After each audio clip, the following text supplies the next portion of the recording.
હવે એસી વાળા જે છે એને દેશીમાં જવું છે. બધાને એવું થઈ ગયું છે કે હવે સિટીમાં રહેવાય એટલે હવે દેશી ચૂલા ગોતે છે. તો પહેલાં ગામડામાં દેશી ચૂલા હતા તો અહીંયા જ રહેવાનું હતું, અહીંયા આવવાની જરૂર જ નથી.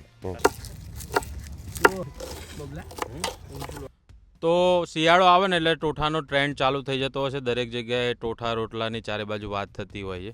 અત્યારે આપણે ટોઠા બનાવી રહ્યા છીએ. જે ટોઠા બનાવ્યા અમારા જે સ્પેશિયલ શેફ છે પથુભાઈ. સામાન્ય રીતે ટોઠા એવું કહેવાતું હોય છે. અમે જ્યારથી મોટા થયા ત્યારથી તો જોઈએ છે, સાણંદ હોય કે ગોધાવી હોય, આસપાસના જે ગામ છે અહીંયા વર્ષોથી ટોઠા ખવાતા. તો અત્યારે જે ટ્રેન્ડ ચાલે છે દરેક જગ્યાએ ટોઠા ટોઠા, ક્યાંક તો બોલતાય નહીં આવડતું હતું લોકોને, ઠોઠા બોલતા હોય ને અલગ, અને પછી ટોઠાના નામે તુવેરના શાક બની જતા. તો ટોઠામાં અને તુવેરના શાકમાં શું ફરક? પહેલાં તો ટોઠામાં એવું છે કે તુવેરો આખી જે રાખે છે એને ટોઠા કહેવાય. એટલે ચલોતરની ભાષામાં એને બાકરા, એ લોકો જે ખાય છે બાકરા કહેવાય. આપણે જે અહીંયા સાણંદમાં બને છે એ સાણંદમાં લગભગ મોટાભાગે નાના છોકરાથી માંડીને મોટાને બધાને એવું જ છે કે તુવેરો ફાડી નાખે એને ટોઠા કહેવાય. બીજું કે મસાલો આપણે દરેક જગ્યાએ તો તુવેરો વધારે દેખાશે. જ્યારે આપણે સાણંદ ગોદાવી ગમે ત્યાં ટોઠા બને તો તમને તુવેર ઓછી જોવા મળશે. ગ્રેવી, હા, ગ્રેવી વધારે, આપણે ગ્રેવી વધારે થાય છે. બહાર જે બધા બનાવે છે એ લોકો સેવો વધારે નાખે, ગાંઠિયા વધારે નાખે, એવી રીતે ગ્રેવી બનાવતા હોય. જ્યારે આપણે ઓરિજિનલ આદુ લસણ અને ડુંગળીની જ ગ્રેવી હોય છે. લીલી ડુંગળી, સૂકી ડુંગળી, બરાબર, એની વધારે ગ્રેવી હોય છે. આદુ લસણ વધારે હોય છે, મતલબ એ શું. અને તમે અત્યારે આપણે જોયું કે લાકડાના ચૂલા ભઠ્ઠા હોય ને ચૂલા ઉપર બને તો ટેસ્ટ સારો આવે. એ સિવાય શું ટોઠા માટે શું ધ્યાન રાખવાનું? ટોઠામાં તો ખાસ તો એક તુવેર ચડાવવાની, ખાસ વધારેમાં વધારે તુવેર. બીજું કે જે પાણી આપણે આરોનું નાખીએ છીએ, મોટા ભાગે આરોનું જ નાખે છે. તો આરોની અંદર જે આપણે સ્વાદ જે ઓરિજિનલ આવે એ આવે જ નહીં. આપણે બોરના પાણીથી જ આનો સ્વાદ આવે વધારે. અને ચૂલા ઉપર ટેસ્ટ એક નંબર આવશે. ગમે તે બનાવશો તમે, ટોઠા સિવાય કોઈ પણ આઈટમ બનાવશો તો ચૂલા ઉપર વધારે ટેસ્ટ ટોઠાનો વધારે સારો આવે છે. બરાબર. અને ક્રમશઃ કઈ વસ્તુ પહેલાં નાખવી પછી નાખવી? પ્રથમ તો આપણે ડુંગળીનો જ વઘાર કરીએ છીએ. તેલ નાખ્યા બાદ બાદિયા તજ આખા નાખીએ, પછી તરત ડુંગળી નાખીએ. એ ડુંગળી ચડ્યા બાદ એમાં આદુ લસણની ગ્રેવી જે બનાવી હોય એ નાખીએ છીએ. અને પછી લીલી ડુંગળી, લીલું લસણ જે હોય એ નાખીએ છીએ. ચડી જાય એની ગ્રેવી થઈ જાય. અને પછી બાદ ગરમ મસાલો અને મરચું નાખીએ છીએ. અને બાદમાં તુવેરો નાખી અને પાણી નાખીને હલાવો. પછી એકદમ ગ્રેવી ટોઠા થઈ જાય. થોડા ઉકળવા દેવાના, પછી ગ્રેવી થઈ જાય ટોઠા. તમે કેટલા વર્ષથી ખાઓ છો અને ખવડાવો છો? મારું 20-25 વર્ષથી તો ટોઠા આવી રીતે જ બનાવીએ છીએ. એટલે અમારી મિત્રોની મોજ હોય, જો કે 25 જણા હોય, 500 હોય કે 5000 માણસના બી ટોઠા અમે બનાવેલા છે. બરાબર.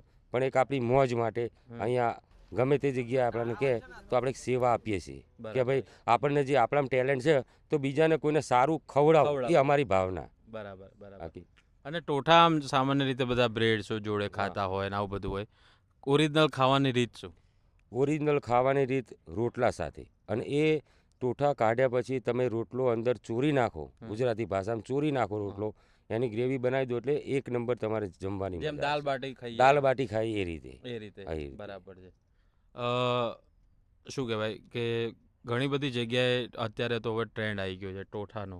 અને આપણે બધી જગ્યાએ જોઈએ, ઘણીવાર તો રસોઈયા જે હોય રાજસ્થાનના એ ટોઠા બનાવતા હોય.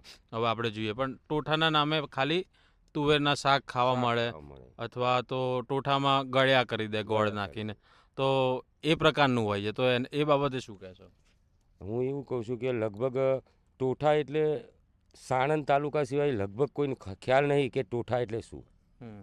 ટોઠાની ઉત્પત્તિ સાણંદ ગોધાવી ગામથી જ થયેલી છે. બાકી કોઈ એમ કહેતું કે અમે વર્ષોથી કહીએ છીએ એ તદ્દન વાત ખોટી છે. બીજું કે તુવેર તમે બીજે ક્યાંક ખાશો એટલે તુવેરો જ વધારે દેખાશે. જે મસાલો અંદર નાખવાનો હોય એ લોકોને લગભગ ખબર જ નહીં હોય. બરાબર. એટલે અમારા ટોઠા અને બહારના જે વેચાણ કરી રહ્યા છે ટોઠા, એમાં કોઈ લાખ ગાળાનો ફેર છે, જમીન આસમાનો. જે રીતે તમે સાણંદના આજુબાજુના ગામોમાં તે ખાઓ અને બીજે ખાઓ એટલે દરેક જગ્યાએ તમને ફરક દેખાય. અત્યારે બધાને એવું છે મિથ કે ઉત્તર ગુજરાતથી શરૂઆત થઈ, પણ આપણે તો જ્યારથી હું મારો જન્મ થયો 95માં જન્મ થયો આપણે ખાતા આવીએ છીએ ટોઠા, મને ખ્યાલ છે. અને કે આ જ પ્રકારના તીખા ટોઠા, નહીં તો ઘણી જગ્યાએ ગળ્યા ટોઠા ગળ્યા બનાવી દે. ટોઠા, હા. હા. ઘણી જગ્યાએ આંબલી નાખે, ગોળ નાખે, ઉપર સેવો નાખે, હમ. પણ એ ટોઠાની કોઈ રીત જ છે જ નહીં. બરાબર. ઓરિજિનલ રીત જ આજે તમે વિડીયો જુઓ હમ. અને જે ટોઠા જે પ્રમાણે બનાવ્યા છે એ જ રીતે તમે બનાવશો તો અહીંયા નહીં, ઓલ ઇન્ડિયામાં ગમે તે જગ્યાએ બનાવશો, આ મસાલો નાખશે, આ રીતે બનાવશે તો એના ટોઠાનો સ્વાદ આવો જ આવશે. આવો જ આવશે. Thank you Pathubha. તો આ ટોઠા જે છે એ બન્યા છે, હજુ ખાઈશું, બીજું વિડીયોમાં આગળ બતાવીશું તમને, અને આખી જે ક્રમશઃ જે વાત છે એ મૂકીશું. અમારા સાહેબ થોડા શરમાળ છે પણ તોય એમણે વાત કરી, બરાબર. અને જો તમારે બનાવવા હોય તો આ રીતે તમે બનાવી શકો છો. હવે પાછા ટોઠા થોડા હલાવવા પડશે, સમય થઈ ગયો છે. Thank you very much Pathubhai.